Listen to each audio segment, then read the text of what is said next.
Mr. Poole here. I'm going to try to explain myself the best that I can.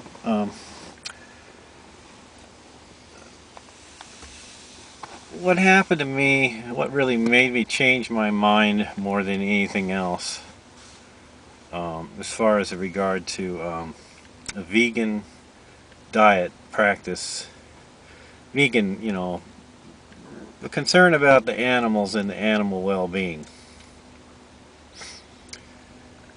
Really, the idea of there being an animal that comes into existence and lives its entire life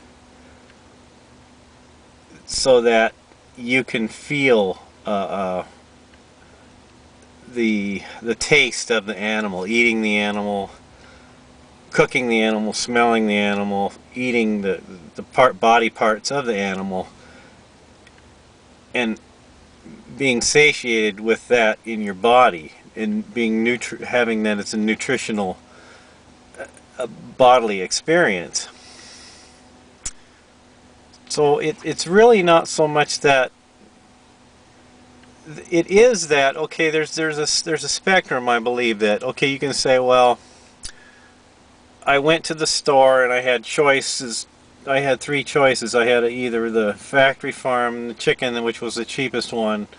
I had the non-GMO chicken, which was in the free-range chicken, or I had the little family farm down the road where they raise chickens and they have the chickens and they let them out and they give them lots of variety. They let them live a natural life, and then they harvest a chicken and kill the chicken humanely. So it's a raised chicken. It's all done humanely. So there's three different.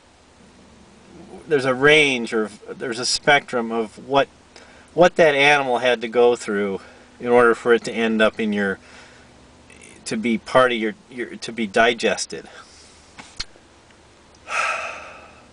Now, for me, I don't judge anyone else. I'm not pointing my finger at anyone. I'm not being antagonistic towards people in general in this issue. It's more of something that was very personal for me that I had to become more and more aware of in my life. This has not been something that's been easy for me to acclimate into because of culture, because of how I was raised, because of the part of the world that I live in right now.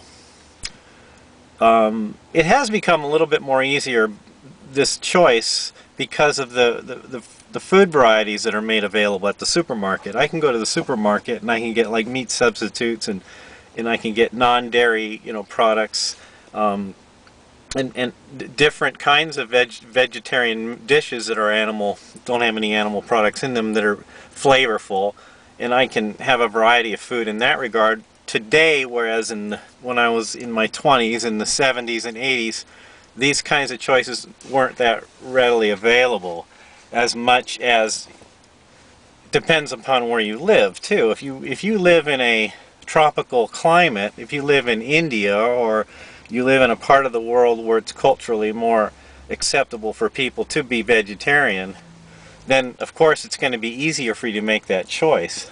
But for me, it was a personal choice because of the animal. If you really think about it, even no matter how well raised that animal is, and then you eat it, you're still forcing a little being, you're forcing another creature,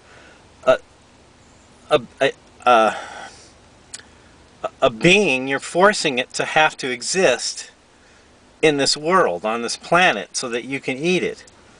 So by not doing that, by just eating plants, which don't sense, plants don't have any sensations, except you want to argue about, Venus flytraps, or, some other kind of weird plant that just responds, and that's, but an animal with an intelligence that has a sensory modality to it, that has a nervous system, and a complex nervous system in it, that is a potentially aware being, that's aware. That being, your diet, your purchases, you're forcing it to have to come into existence. You're forcing it to be. By your buying it, by your eating it, you're causing that animal to have to force those animals into existence. And by not by eating plant-based diet, you're reducing the amount, you're reducing those beings of having to come into existence. So in a way, I'm like a minor ethicist, I guess you could say, or I'm an animal anti-natalist.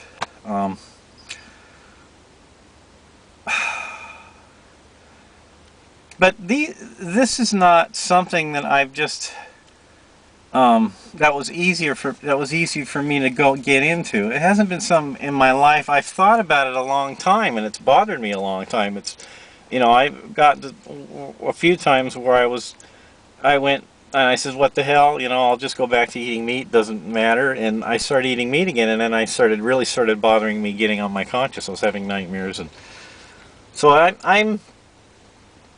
I think about the animals. That's, you know, you can't, you know, I can't enjoy a meal. I couldn't enjoy a meal if I'm thinking about the animal. Now, I have a relative that they raise chickens and they raise milk goats. And I was over there, and it was like they have eggs and they have the milk from the goats, and it was the eggs were really good. I ate some eggs there. This was a year ago, and I had some milk from the goats, which was really good. And it really didn't bother me that much, but it kind of did. But it's still, at least the animals, I saw the animals. I knew that the animals were being well taken care of. So in that regard, that is a higher ethical level than if you just go to the store and you buy the products, because then you're disconnected to that process. You're cut off from it, so you're not really seeing, you're buying the meat from wherever, a restaurant or store, and you're not seeing how that animal lived. Now, it could be that if, for me, people are going to make a transition into ethics, and they're worried about the ethics of it, I guess a better phase would be if you go to the store and they have the chickens there in the store, or you go to a farm and they have the chickens there, and then you buy the eggs there, and you're almost like you're sponsoring the farmer. You're part of the animal. You're part of the animals. So you're looking in on the animals, and you're making sure they're well taken care of, and then you're, you know, buying the products. But still, you're having to force those animals to come into existence still. So, but at least it's better than just animals that that are just for the most monetary gain for the least amount of time and effort, which ends up making the animals very uncomfortable. So you're causing more harm if you're not buying from a local small farmer or whatever. So anyhow, I'll leave it at that. Thanks for listening.